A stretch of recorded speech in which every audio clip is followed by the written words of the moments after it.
சாவித்ரி ஈஸ்வரியோட முகத்துல கரிய பூசி தமிழ்ச்செல்விய தன்னோட மனைவியை ஏத்துக்கிட்டு சந்தோஷமா சேர்ந்து வாழ்ந்தா நல்லா இருக்கும்னு நீங்க நினைச்சீங்கன்னா இந்த வீடியோக்கு ஒரு லைக் பண்ணுங்க. வாங்க வீடியோக்குள்ள போலாம். அப்பத்தா, உன்கிட்ட எத்தனை தடவை சொல்றது அவ கூட என்னால சேர்ந்து வாழ முடியாதுன்னு? இதுக்காக தான் நீ இவ்வளோ பெரிய நாடகத்தை நடத்துனியா? ச்சே, நானுமே நீ செத்து போயிட்டதா நினைச்சு ரொம்ப வருத்தப்பட்டுட்டேன். எனக்கு நினைக்கும் போதே அப்படி கோவமா வருது. அவன் மேல நான் எம்புட்டு பெரிய மரியாதை வச்சிருந்தேன் தெரியுமா? எல்லாத்தையும் கெடுத்துக்கிட்ட அப்படின்னு சொல்லிட்டு சேது பேச, டேய், அப்படி என்னடா என் மேல மரியாதை வச்சிருந்த? மரியாதை வச்சிருந்தா இன்னொரு நீ தமிழ்ச்செல்வியை ஏத்துக்கிட்டு சந்தோஷமா வாழ்ந்திருக்கணும். ஏன் சொல்லு, நீ கேட்காம உன் இஷ்டத்துக்கு பண்ணிக்கிட்டு இருக்க. சரி, நான் தெரியாம தான் கேள்வி கேட்கிறேன். எதுக்காக தமிழ்ச்செல்விய நீ மனசார ஏத்துக்கவே மாட்டேன்னு சொல்லிக்கிட்டு இருக்க? அப்படி என்னடா அவ பண்ணிட்டா? இங்க பாரு அப்பத்தா, அவ என்ன பண்ணான்னு இந்த வீட்ல இருக்க எல்லாருக்குமே தெரியும். அது மட்டும் இல்ல, உங்களுக்கு தெரியாத ஒண்ணு இருக்கு. சொல்லுடா, அப்படி என்ன விஷயம் சொல்லு. இங்க பாரு அப்பத்தா, நான் ஏற்கனவே சொல்லிட்டேன், அவளோட வயித்துல வளர்ற குழந்தை என்னோட இது கிடையாதுன்னு. மறுபடியும் எதுக்காக அவ கூட போய் என்ன சேர்த்து வச்சு வாழணும்னு சொல்லிக்கிட்டு இருக்க? அப்படி வாழ்றதுக்கு நான் ஒன்றும் மானம் கெட்டவன் கிடையாது அப்படின்னு சேது சொல்ல, சேது பேசுனது கேட்டதும் அப்பத்தாவுக்கு கோபம் வந்து சேதுவை ஓங்கி பலார்னு ஒரு அறை கொடுக்குறாங்க. டேய், உனக்கு ஈஸியா நீ சொல்லிடுவடா உன் வாய்க்கு வந்த மாதிரி. ஏன்னா நீ ஒரு ஆம்பளை. அவளை இத்தனை பேர் மத்தியில அவ வயித்துல வளர்ற குழந்தை என்னோட இது இல்லைன்னு சொல்றியே, உனக்கு வெக்கமா இல்ல? நீ எதை வச்சுடா சொல்ற அவ வயித்துல வளர்ற குழந்தை அவளோட இது இல்லைன்னு? சொல்லுடா அப்படின்னு அப்பத்தா கேட்க, இங்க பாரு அப்பத்தா, அவ கர்ப்பமா இருக்கன்னு கர்ப்பிணி வேஷம் போட்டு இருந்தாலே, அப்ப கூட அவ கிட்ட நெருங்கிறதுக்கு நான் பார்க்கும்போது நீ என்கிட்ட சொன்னல, 2 பேரும் நெருங்கக்கூடாது, ஒருத்தருக்கு ஒருத்தர் நெருங்குனா அது குழந்தைக்கு ஆபத்துன்னு. அன்னையில இருந்து இப்போ வரைக்கும் அவ மேல என்னோட கை ஒரு துளி கூட பட்டதே கிடையாது.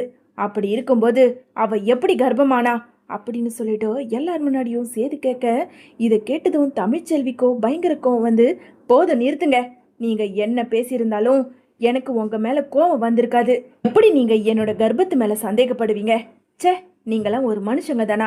அன்னைக்கே நீங்க ஏதோ ஒயின் ஷாப்ல இருந்துதான் குடிச்சிட்டு இப்படியெல்லாம் பேசுறீங்க, என் மேல சந்தேகப்படுறீங்கன்னு சொல்லிட்டு நினைச்சேன். கடைசியில இப்போ தெளிவா இருக்கும்போது கூட அதே வார்த்தை தான் பேசுறீங்க. என்ன, நான் நிரூபிக்கட்டுமா உங்களோட வாரிசு தான் என்னோட வயித்துல வளருதுன்னு? நான் நிரூபிக்கட்டுமா அப்படின்னு சொல்லிட்டு தமிழ்ச்செல்வி சொல்ல, ஏய், என்னடி நிரூபிப்ப? நிரூபிச்சு காட்டுடி. என் கை உன் மேல பட்டுதா? சொல்லுடி, சொல்லு. இங்க பாருங்க, இப்போ சொல்றேன், நல்லா கேட்டுக்கோங்க. உங்களுக்கும் எனக்கும் ஒரு நாள் காட்டுல முதலிரவு நடந்தது. அது உங்களுக்கு ஞாபகம் இருக்கா? ஞாபகம் இருக்காது, எப்படி இருக்கும் அப்படின்னு சொல்லிட்டு தமிழ்ச்செல்வி சொல்ல, என்னடி சொல்ற? எப்போ நம்ம காட்டுக்குள்ள போனோம்? நான் எப்போ உன்னை தொட்டேன்? காட்டுச்சி அம்மன் கிட்ட உங்களுக்கு உங்க அம்மாவே வந்து குழந்தையா பிறக்கணும்னு சொல்லி வேண்டிக்கிட்டு நீங்க காட்டுக்குள்ள இறங்கி அந்த மந்திர பூவை எடுக்கிறதுக்காக காட்டுக்குள்ள போனீங்க. அந்த காட்டுக்குள்ள மந்திரப்பூ கிடைக்காததுனால எங்கேயோ யானைக்கிட்ட மாட்டிக்கிட்டீங்க.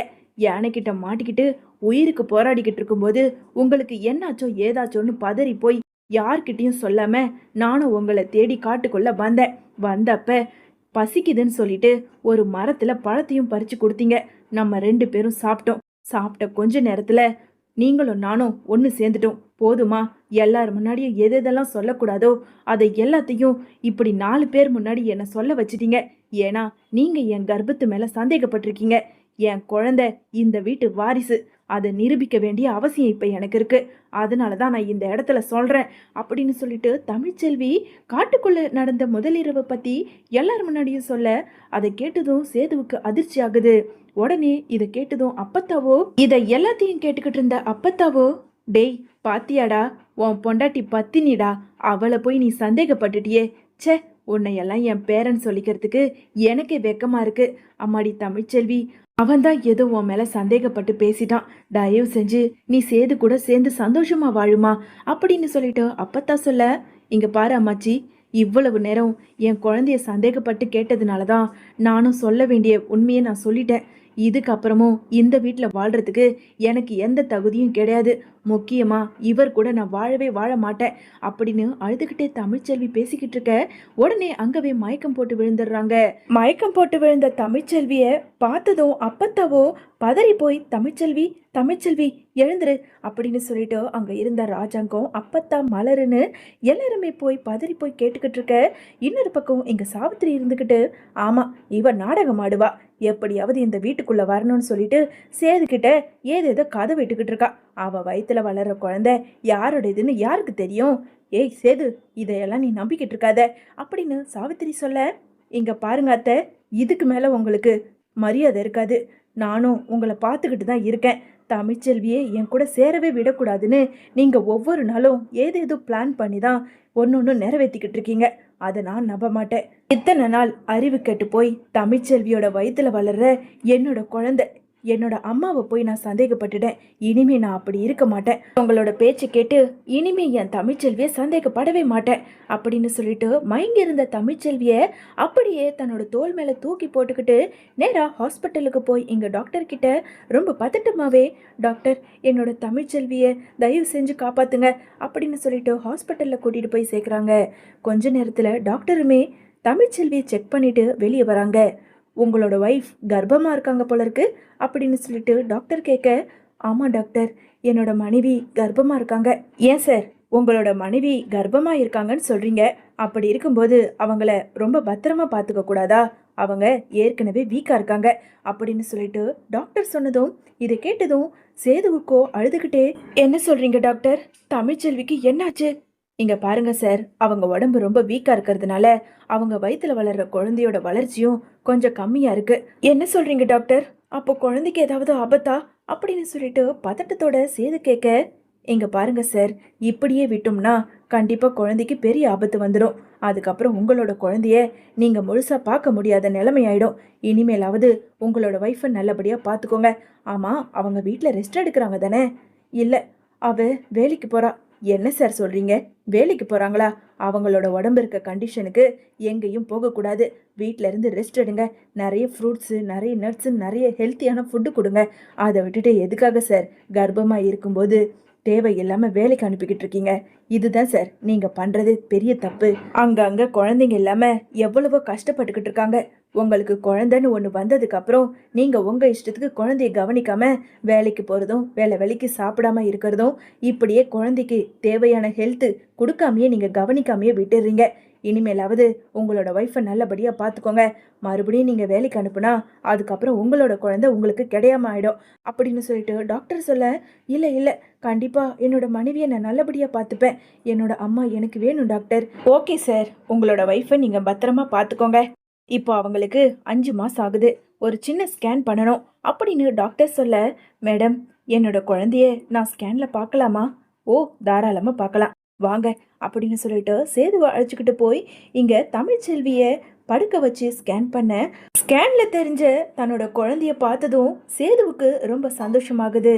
பக்கத்துலேயே பெட்டில் படுத்துக்கிட்டு இருந்த தமிழ்ச்செல்வியோட கையை பிடிச்சிக்கிட்டு, தமிழ் என்னை மன்னிச்சு தமிழ், நான் உன்னை சந்தேகப்பட்டு பேசிட்டேன், என்னோட தப்பு தான். எனக்கு நீ நல்ல பாடம் புகட்டிட்ட. உலகத்தில் ஒரு ஆம்பளை எப்படியெல்லாம் இருக்கக்கூடாதோ அப்படியெல்லாம் நான் இருந்து உன்னை கேவலப்படுத்தி பேசிட்டேன். என்னை மன்னிச்சிரு தமிழ். அங்கே பாரு, நம்மளோட குழந்தை ஸ்கேனில் தெரியுது. என்னோட அம்மாவே வந்து பிறக்க போகிறாங்க அப்படின்னு சேது ஒரு பக்கம் சந்தோஷமாக பேசிக்கிட்டு இருக்க. இதே தானே நானும் உங்ககிட்ட சொன்னேன், ஆனால் நீங்கள் தான் என்னை நம்பவே இல்லை அப்படின்னு தமிழ்ச்செல்வி சொல்ல, இங்கே பாரு தமிழ், இத்தனை நாள் நீ எப்படி இருந்தியோ சரி, இனிமே நீ என்னோட மனைவியா என் கூடவே இருக்கணும். அதுவும் இல்லாமல் கோர்ட்டில் நான் டிவோர்ஸ் கேட்டிருந்தல, அதையும் நான் கேன்சல் பண்ணிடுறேன். அது மட்டும் இல்லை, இனிமே நீ எந்த வேலைக்கும் போகக்கூடாது, என் கூடவே தான் இருக்கணும் அப்படின்னு சொல்லிட்டு தமிழ்ச்செல்விய தன்னோட வீட்டுக்கு சேது கூட்டிக்கிட்டு போறாரு.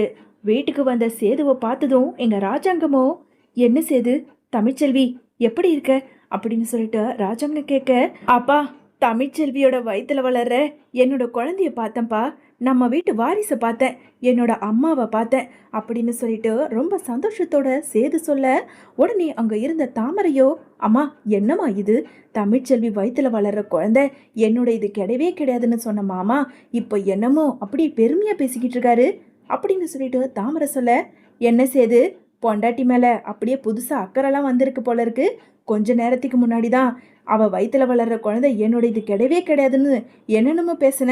என்ன அப்படி என்ன அவ உன்னை மயக்கிட்டா? ஏ சாவித்ரி, இன்னொரு தடவை நீ தமிழ்ச்செல்வியையும் சேதுவையும் தப்பா பேசுனன்னு வச்சுக்கோ, அவ்வளவுதான் உனக்கு மரியாதை.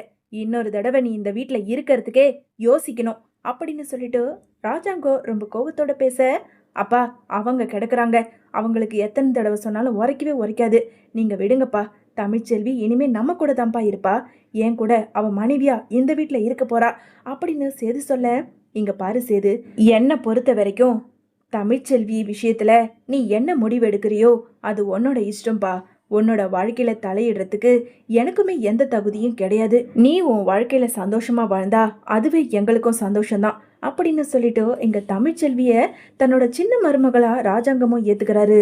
இதை எல்லாத்தையும் பார்த்துக்கிட்டு இருந்த சித்ரா, அம்மா என்னம்மா, கடைசியில நாம இந்த வீட்டை விட்டு வெளியே போய் அந்த கார் ஷெட்ல இருக்கோம், இவ என்னடானா எல்லார் மனசுலயும் இடத்த புடிச்சுக்கிட்டு சேதுவும் அவ வயித்துல வளர்ற குழந்தை தான் குழந்தைன்னு ஏத்துக்கிட்டு இப்போ அவ அந்த வீட்டுக்குள்ள போயிட்டா.